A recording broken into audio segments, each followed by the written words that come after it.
talking about whatever, you know. Uh, I got a few things on the board. Um, just Angus Cloud, the actor from what is it? Euphoria. He was Fezco. He died like I don't know. I think it was a week ago, but I wanted to just bring light to it. And he was young, 25-year-old. Uh, and like reports are coming out like wasn't an overdose and stuff like that, and it wasn't like apparently it wasn't a suicide. Is what his mom's saying and stuff like that. So just respect to the family and stuff like that. 25-year-olds shouldn't be dying, in my opinion. But and there was like a lot. Apparently, his dad died from like mesothelioma, like in the coming days or whatever. And they say they like I said, they said it wasn't suicide, but I don't know. He's just probably having a rough time or like rough go of it, and something happened. You know, it's usually what happens. Like some people just take some stuff and take too much of it, and then you're done. Which they don't, you know, think about. But it happens. It's part of life, and it's shitty, but whatever. Um, Other shit to talk about is the USA women lost to Sweden in PKs, and I just want to bring up Megan Rapinoe missed a PK. Fucking trash. She played so bad this whole tournament, and you know, like she's such a shit talker for like not shit talker, but like she's a fucking I don't want to say like activist, but like she does the most talking out of all the women, and like she's the most controversial. And I'm not saying women are like not supposed to get more pay and stuff like that and shit she talks about, but like she goes about it the wrong way. Like I've talked about the women pay in soccer before, and like she was probably like she was like one of the spearheaders of not accepting that contract by FIFA, and then she flip flops because they're not making more money. You know what I mean? So it's just she's always at the spearhead for shit like that, but then she's not that good, and she's obviously not that smart most of the time either. So I don't know. It's just weird to me to think you like I don't know.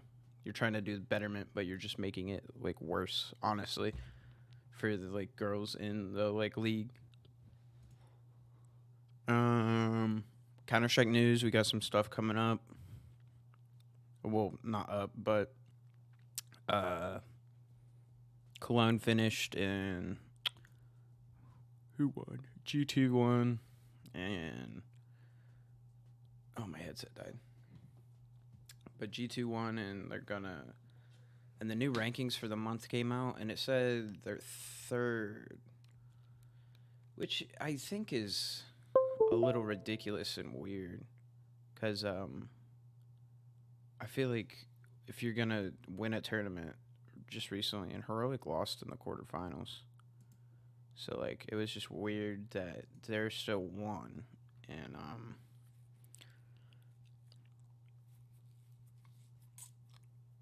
in G2's 3, sorry. So it's Heroic, Vitality, G2 ends phase. So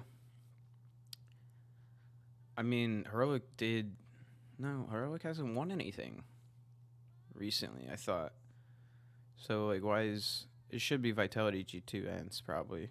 Heroic losing in the quarterfinals is a big deal, especially for a team that's supposed to be top tier. So yeah. Sorry, I'm gonna eat a cracker real quick. The Skyline crackers are lit. But yeah, nothing really big in CS. The Cloud9 guys were looking pretty decent from the roster when they just got there. Exile showed up late to the tournament. He had something going on with his visa and shit like that, you know. But Cloud9 guys are looking pretty good. Navi wasn't looking bad, but you know they still got some shit to figure out. Astralis was looking pretty strong actually, up until the semifinals when they played G2, right? Yeah, they got rolled by G2, which was surprising because they played in groups and was close. So it's just like some days, you know, some days they're on, some days they're not. I just said some days like 80 times. But like I'm glad Counter-Strike is like at the highest it's been, like viewership wise and like talent wise. Because it looks like any team could win pretty much. There's like 5 teams right now that are like top, but it doesn't mean one. Like I remember back in the day, like Astralis was winning every tournament, Fnatic was winning every tournament. So like now it's anybody can win basically. So it's cool. It's good for the game. It's good for the scene. It's good for everything, especially for the new game coming out. And then we'll talk about NCAA. I know if you guys don't care about sports, but Merle will probably care about this if he doesn't know about it already. There's a bunch of college realignment shit for 2024. So, like, the Pac-12 is losing 8 of their teams, and 4 of them are joining the Big Ten, which is Oregon, USC, UCLA, and Washington. So we got the strongest out of the Big 12, Pac-12, basically. And then Arizona, Arizona State, Colorado, and Utah are going to the Big 12.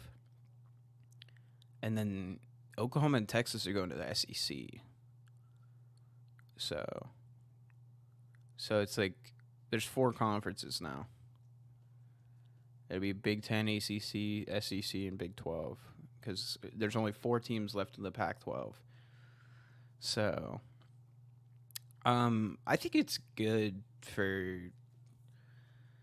I don't know if it's good for the kids or the athletes because they're going to have to travel a lot more and shit like that. But I think it's good for college sports. Like, I feel like this is going to be a boost that it needs to, like, keep going and growing because obviously, like, you kind of have to adapt with the times to keep your shit popular. And, like, baseball is doing it, you know, with their changes, and football does it with their changes with the kickoff and stuff like that. But you got to do something to stay relevant, and I feel like college sports have been falling out of relevancy a little bit just because, like, it just gets boring because it's the same, like, Alabama, Georgia, you know what I mean? So maybe this will, like, shake up conferences and stuff and, like, help, like, teams be stronger and stuff like that, which I think it will. Like, it makes sense. And I bet Cal and Stanford, I mean, those 4 teams aren't leaving yet, so, or haven't left yet, but they will. So I'm expecting well, there's 18 in the Big 10. Put 2 more in the Big 12, 2 more in the SEC. It's even. So maybe. Who knows? But it's crazy. College realignment, shit's happening. And I was talking to a guy at work the other day. Like, college rivalries aren't, like, a big thing anymore.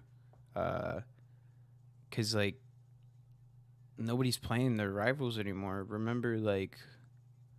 remember when, like, big games were big games. Like, Illinois versus Ohio State, that's not a big game anymore. Like, I don't know if rivalries in college sports have, like, just died out, or I don't know if it's, like, because of just the growth of the sport and, like, people are tired of seeing shitty teams get shit on, but I don't know. It's just weird to me, making